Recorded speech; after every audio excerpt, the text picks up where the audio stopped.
बहुत ध्यान से सुनिएगा। सरियाती राजा थे, वो एक छत्र सम्राट थे पूरी पृथ्वी के। उन्हीं के पुत्र का नाम था आनर्त। तो सरियाती राजा एक छत्र सम्राट जब बन गए पूरी पृथ्वी के, तो एक दिन अहमवश, अहंकारवश अपने सिंहासन पर बैठ करके बोले, ये पृथ्वी, ये भूमि, ये मेरी दासी है और मैं इसका स्वामी हूं। ये पृथ्वी मेरी दासी है। और ऐसा भी होता था बंधुओं कि प्राचीन काल में जब राजा होते थे तो उन राजाओं की आज्ञा पृथ्वी भी मानती थी। एक छत्र सम्राट यदि होते थे तो अगर राजा पृथ्वी को आज्ञा कर देते कि आपको यहां पर इस प्रकार की फसल उगानी है, तो पृथ्वी को वहां वो प्रकट करना पड़ता था, क्योंकि राजा को विष्णु स्वरूपी माना जाता था। परंतु इस बात का कभी किसी राजा ने अभिमान नहीं किया कि वो पृथ्वी का राजा है।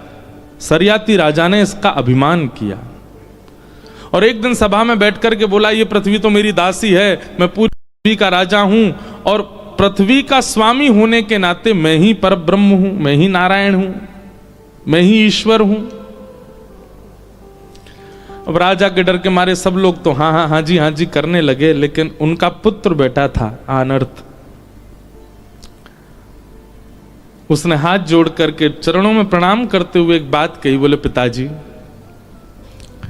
आप जो कह रहे हैं वो बात बिल्कुल सत्य कि आप एक छत्र सम्राट हैं, पर आपने जो ये बात कही कि आप पृथ्वी के स्वामी हैं, ये आप गलत कह रहे हैं। आप पृथ्वी के एक छत्र सम्राट भी ठाकुर जी की कृपा से हैं। आप अपने आप को परब्रह्म, परमात्मा, भगवान नहीं मान सकते।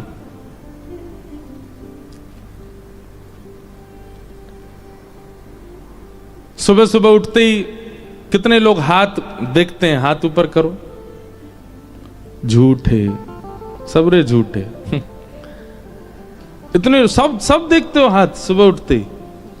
चलो कल सबके कमरान में जाके देखूं मैं कितने लोग हाथ देखते हैं। कराग्रे वस्ते लक्ष्मी, कर मध्य कर मूले तु गोविंद। और फिर उसको बाद क्या करते हैं, समुद्र वसने देवी पर्वत स्तनि मंडले विष्णु पत्नी नमस्तुभ्यम। विष्णु पत्नी नमस्तुभ्यम। पृथ्वी को क्या कहा जाता है, विष्णु की पत्नी। भगवान की दो पत्नी है, श्रीदेवी और भूदेवी। श्रीदेवी लक्ष्मी है और भूदेवी पृथ्वी। आनर्त पिताजी से कहने लगा, बोले पिताजी आप कैसे कह सकते हैं कि पृथ्वी आपकी दासी और आप उसके स्वामी? क्या वेदों में गलत लिखा है, विष्णु पत्नी नमस्तुभ्यम? ये विष्णु की पत्नी है और आप इसके स्वामी कैसे बन सकते हैं? सरियाती को क्रोध आ गया अपने पुत्र की बात सुन करके। बोले अच्छा, तो तू मुझे पृथ्वी का स्वामी नहीं मानता? बोले मैं आपको एक छत्र सम्राट मानता हूं, पर आप पृथ्वी के स्वामी नहीं हो सकते। क्योंकि पिताजी इसके कई उदाहरण हैं। पहला उदाहरण, आपका जन्म नहीं हुआ था उससे पहले से पृथ्वी है, और आप पधार जाएंगे उसके बाद भी पृथ्वी रहेगी।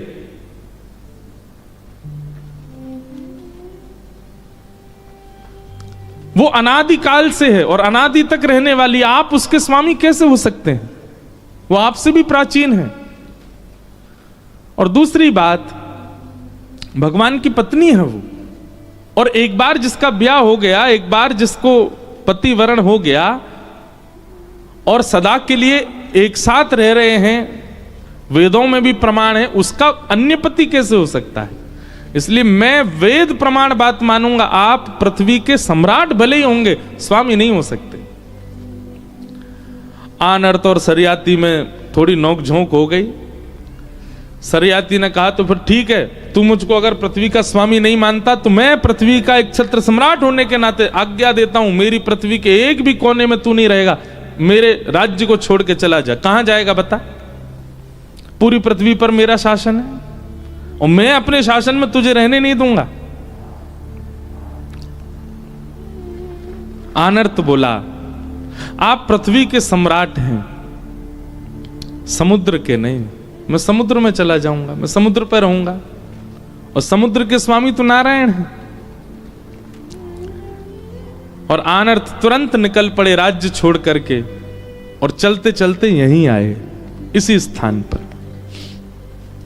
और यहां आकर के समुद्र में कटी भर प्रवेश करने के बाद, प्रवेश करते जा रहे थे, ऊर्ध्वभुजा धारण कर ली, एक पैर पर खड़े हो गए समुद्र की लहरों के बीच में, और वहीं तप करने लगे ठाकुर जी का।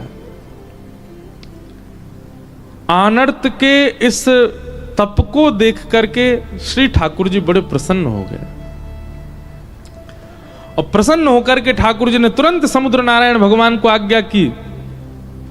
बोले पूरा पृथ्वी मंडल, यहां का एक छत्र सम्राट सरयाती है, समुद्र का राजा मैं हूं, मैं आपको आज्ञा देता हूं, जिस क्षेत्र में, जिस स्थान पर आनर्त खड़ा है उसके 100 योजन की भूमि आप खाली कर दीजिए, पीछे चले जाइए, और उस भूमि का राजा, उस भूमि का स्वामी, पृथ्वी का राजा ना होके आनर्त को बना दीजिए। इस पूरे 100 योजन के भूखंड में पृथ्वी के राजा की आज्ञा नहीं चलेगी, ये मेरी आज्ञा है।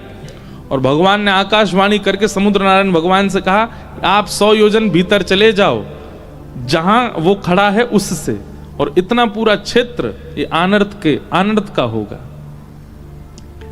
समुद्र नारायण तुरंत प्रकट हुए, आनर्त के तप से प्रसन्न होकर बोले, भगवान ने आज्ञा की है, आप पिताजी ने देश से निकाल दिया, और आपने ठाकुर जी की सत्ता को प्रमाणित करने के लिए अपने पिता का देश त्याग दिया, इसलिए भगवान ने आज्ञा की है कि आप जहां खड़े यहां से चारों ओर 100 योजन तक ही आपकी भूमि है, यहां पृथ्वी पर किसी राजा का शासन नहीं होगा, और मैं अब पीछे हट रहा हूं। और समुद्र नारायण पीछे जाने लगे।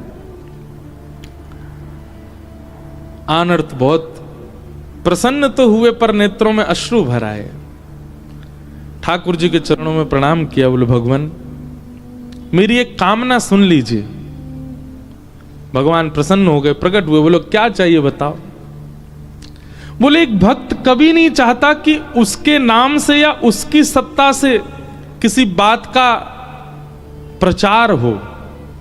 भक्त कभी प्रचार में नहीं रहना चाहता। मैं नहीं चाहता कि इतिहास में या भविष्य में लोग इस भूमिखंड को मेरे नाम से जाने। जब कभी भी मेरा नाम लिया जाएगा मुझे तो पीड़ा होगी नाथ। आपने मुझे ये स्थान दिया है, ये भूमिखंड मुझको दिया है, मैंने मांगा नहीं था, मेरी इच्छा भी नहीं थी, पर आपने मुझे दिया है, तो कृपा करके अब मेरे इस स्थान को आप सुशोभित कीजिए, ये आपके नाम से जाना जाए, आपकी उपस्थिति से इसकी महिमा हो, ऐसी कृपा इस पर कीजिए। भगवान बड़े प्रसन्न हो गए। समझ रहे ना कथा पूरी? आनर्त से बहुत खुश हुए। ये कथा बहुत लोगों को नहीं पता होगी। भगवान बोले हम योजना बनाएंगे और तुम्हारी इस भूमि को हम ही पवित्र करेंगे। फिर आनर्त के वंश में एक राजा हुए। उन राजा का नाम था रैवत। क्या नाम था? रैवत। रैवत की पुत्र की पुत्री का नाम था रेवती। रेवती जी का विवाह हुआ बलराम जी के साथ, और बलराम जी से रेवती जी के विवाह करने में रैवत राजा ने अपनी पौत्री, अपनी पुत्र की पुत्री के ब्याह में दहेज रूप में आनर्त देश को प्रदान किया, द्वारिका को प्रदान किया। ये एक कथा शास्त्रों में ऐसी बताई जाती है। दहेज में मिली ठाकुर जी को, और ठाकुर जी को भी नहीं, बड़े भैया को दहेज में मिली द्वारिका नगरी। तो बलराम जी को तो पहले बड़ा संकोच हुआ, बोले दहेज में, हमको तो दहेज चाहिए ही नहीं, और ये तो हमारे जो पितामह ससुर जी हैं ये तो पूरी की पूरी भूखंड ही दे रहे हैं। तब ठाकुर जी ने बलराम जी को समझाया, बोले ये नहीं दे रहे और आप ले भी नहीं रहे हैं, ये एक पूर्व की कथा है। इनके पूर्वज आनर्त को हमने वचन दिया है कि उसकी भूमि को हम स्वीकार करेंगे, इसलिए आप ले लीजिए। और तब इस भूमि को पाकर के आनर्त देश से इसका नाम परिवर्तित हो गया, और क्योंकि द्वार द्वार पर ब्रह्म विराजमान हो गए, द्वारी द्वारी कम ब्रह्म, इसलिए इस स्थान का नाम द्वारिका हुआ।